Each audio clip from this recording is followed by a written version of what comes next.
Hey Virgo, this is for you in your business, career, or any profession you are into it. So let's see that what universe is going to guide you in the coming week.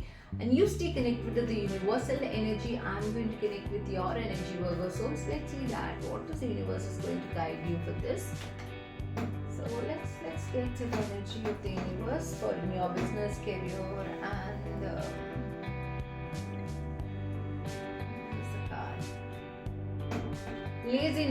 Laziness. So this week you might feel that, oh, I've done everything, have done enough. So you might be wanted to get into a relaxing mood, lazy or comfort zone. You really wanted to do it, but this week is not the time for you to relax and stay comfort. Even if you have gained any profit or any you must have solved any issues in your job or whatever it is, do not stay alert.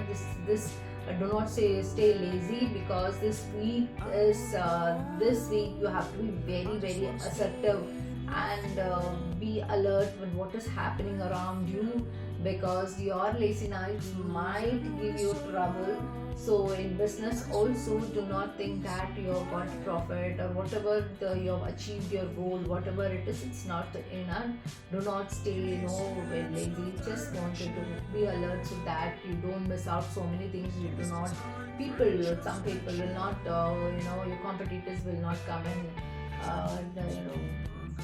compete with you or bring your profit down. So that you need to be very alert in your business and also in your career. You have to be very alert this week. That's it. It's all work.